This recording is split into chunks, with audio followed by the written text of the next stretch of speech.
Brussels rejected nearly 1.3 million gamers, but 45 lawmakers may now drag the same fight into a consumer law Brussels already plans to place before Parliament. Yes, the Commission rejected the initiative. No, the fight is not over. Nearly 1,294,000 verified supporters completed the official European Citizens Initiative process. Certification of that total forced the European Commission to examine the issue, meet the organizers, and publish a formal answer. Instead, officials declined to propose the binding legal duty campaigners wanted. Specifically, the June response rejected a new legal duty, promoted existing remedies, and promised talks on a voluntary industry code. Apparently, democracy comes with a ticket number and a polite promise to discuss your problem later. Crucially, the campaign never demanded permanent updates, endless service, or free servers forever.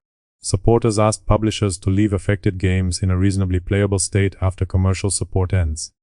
Somehow, do not remotely destroy the product. Became run every server until the sun explodes. First, separate the real proposal from the fake version constantly thrown at it. Nobody asked Ubisoft, Electronic Arts, Microsoft, Sony, or small studios to keep matchmaking online forever. Players accepted that sales, updates, support, and company servers can all end. Customers opposed a paid game becoming completely unusable because one required connection disappeared. Publishers could add offline play, local networking, private server tools, or community hosting. Different projects need different answers because racing games and massive online worlds work differently. Some titles need one final patch, others require server tools or a clear exception. Planning before release is easier than rebuilding after staff, money, and documents disappear. Take Gran Turismo Sport. Sony ended online services in January 2024, while offline portions and purchased add-ons remain playable. Clearly, preservation does not always require permanent servers, magical technology, or a company running full support forever. Once that excuse falls apart, Brussels' real defense becomes much easier to see copyright. Next, the Commission emphasized that publishers own the intellectual property and control how their games are used and distributed.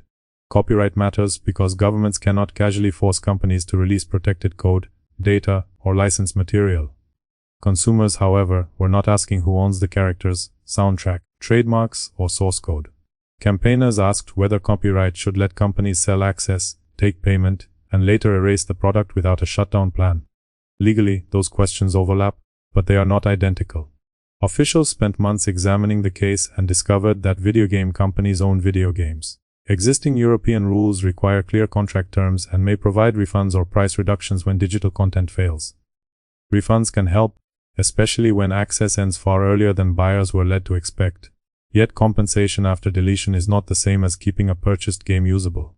Buyers who built progress, purchased expansions, or played with friends may not want a late refund. Ultimately, the unanswered question remains simple: should copyright permit planned product death after a transaction presented as a purchase? Rather than create binding rules, the Commission offered talks with publishers, consumers, distributors, and authorities. Representatives also proposed an industry code for games nearing the end of commercial support. Voluntary standards could improve shutdown warnings, store labels, refunds, preservation, and communication. Transparency matters because buyers deserve to know whether a game needs a permanent connection and what happens when support ends. However, a voluntary code remains voluntary. Companies causing the problem may help write promises they are not forced to keep. Promises can influence responsible publishers, but the worst companies rarely discover consumer respect because Brussels booked another stakeholder meeting. Basically, gamers asked for brakes and received a sticker explaining that the car may stop whenever the manufacturer chooses. Meanwhile, the Commission plans to promote existing consumer rights, which sounds useful until you remember those rights did not prevent the complaint. Compare that weak offer with the original request, and the downgrade becomes impossible to miss. Then comes the detail that changes the entire direction of the story. On June 9th, 45 members of the European Parliament sent a cross-party letter urging senior Commission officials to pursue legislative action. Their letter arrived before the Commission's final rejection and showed the issue had moved beyond petitions, forums, and angry campaign videos. Importantly, those 45 politicians did not pass a law, form a majority, or secretly override the Commission. Together, they created organized pressure across several political groups. Parliament can question officials, debate proposals, and seek amendments when relevant legislation reaches the chamber. Commission officials still prepare the first draft, while member state governments in the Council must also agree on the final wording. Consequently, the letter is not a magic bypass. It is evidence that one institution's rejection did not make the entire European Union lose interest. Politically, the campaign lost the first round, but 45 elected lawmakers were already preparing the next one and forcing another fight. Now the planned Digital Fairness Act becomes more than another piece of Brussels paperwork. European officials describe that future proposal as a broader attempt to address unfair digital practices and weak consumer protection online. Stop Killing Games supporters argue that misleading ideas of ownership and avoidable shutdowns belong inside that debate. Here is the surge the original rejection failed to kill. Parliament may be able to fight for similar protections inside legislation the Commission already intends to introduce. When the Commission publishes its draft, friendly members of Parliament may try to add protections through amendments. This changes the political calculation because campaigners no longer need a completely separate law to keep the issue alive. Nothing guarantees success because amendments need votes, clear wording, legal compatibility, and agreement from national governments. Governments may defend consumers, protect local publishers, demand exceptions, fear costs, or focus on different political priorities. Lawmakers may weaken, reject, delay, or trade away any useful protection during negotiations most viewers will never watch. Therefore, calling this a successful bypass would be dishonest.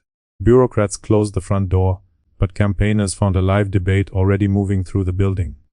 Organizers have not beaten the machine. They have found another machine with different buttons and equally confusing instructions. In plain English, the Commission proposes, Parliament pushes changes, governments negotiate, and everybody must finally agree. At this point, Brussels' rejection stops being the ending. Politicians heard the Commission say no to the original demand, but Parliament may still fight for part of it through a different law.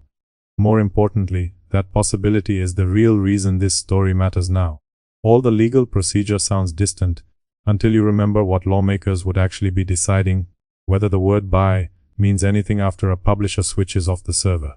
Every digital store shows a price, a purchase button, and a receipt that makes the transaction feel permanent. Sellers later point toward license terms saying access can change, services can close, and accounts can lose functionality. Today's buy button means buy during checkout and temporary permission when customers ask why the product vanished. Imagine purchasing a racing game, buying expansions, building a garage, and returning later to find the required connection disabled. Installed files remain visible, the receipt remains visible, and the storage space remains occupied, but the game no longer works. Suddenly, customers own proof they paid while the seller keeps practical control over whether the purchase remains usable. Congratulations, valued customer, because your premium edition has matured into 40 gigabytes of legal vocabulary and an unavailable server message. Fairly, the industry's objections deserve a serious hearing because some technical and legal problems are real. Trade groups warn that long-term access can involve server costs, security risks, privacy duties, moderation licenses, and outside services. Large online worlds may depend on databases, payment systems, account tools, anti-cheat software, cloud providers, and several contractors. Releasing server programs could expose old code, create hacking risks, reveal protected technology, or leave unofficial operators handling user data badly. Smaller developers could suffer if careless law demanded expensive redesigns, permanent staffing, or legal responsibility for fan servers they do not control. Those concerns justify exemptions, careful wording, and different rules for different types of games. Nonetheless, the campaign does not require endless official operation. No matter how often critics repeat that claim, its main demand is planning before launch and providing reasonable continued functionality after support ends when practical. Critics keep pretending the only choices are permanent corporate servers or immediate digital execution. Conveniently, offline modes, local play, shutdown patches, and community hosting have been treated like lost technology from an ancient civilization. Complexity supports flexible rules and case-by-case solutions. It does not prove customers deserve no protection. Online reaction gives the issue extra fuel, because people disagree about both the problem and the cure. Reddit discussions include players saying the Commission misunderstood the initiative, trusted industry warnings too much, or offered a weak non-binding answer. Other users raise fair questions about small studios, online-only worlds, security costs, and whether Parliament can pass useful amendments. One side sees Brussels protecting publishers, while the other explains legislative procedure to people carrying digital pitchforks. Anger can show public frustration, but it cannot prove corruption, bribery, or secret deals involving named officials. Evidence already gives critics enough material. Verified support is real, the Commission's refusal is real, the voluntary code proposal is real, and the 45 MEP letter is real. Likewise, the Digital Fairness Act route, the technical concerns, and the lack of any guaranteed outcome are real. Better commentary attacks the weak remedy, misleading sales language, defensive framing, and incentives everyone can inspect. Forum posts should show public reaction, not serve as proof that a crime occurred. Debate remains useful because viewers can argue about ownership, licenses, preservation, publisher costs, government power, and what customers truly purchase. Finally, the original Citizens' Initiative did not produce the binding proposal supporters wanted. Calling that result a victory would insult viewers who clicked for an honest breakdown rather than campaign cheerleading. Describing it as total collapse would ignore 45 supportive lawmakers, continuing pressure, and the unfinished Digital Fairness Act. Verdict: Brussels rejected the original demand, but Parliament may still revive part of it through another law. Still, this is not a victory, but it is certainly not the end either. Future buyers may demand lifespan warnings, developers may plan shutdown options earlier, and lawmakers may test narrower protections. None of those outcomes is certain, and the next legislative fight could still fail. Industry leaders can no longer pretend customers happily accept purchases that become expensive desktop decorations. Should publishers be forced to leave games reasonably playable? Or should a license allow them to shut everything down? Leave your answer below, because this argument is heading straight back into European politics. Gamers opened the settings menu, found ownership disabled, and started searching for the option marked, "Stop deleting what we paid for."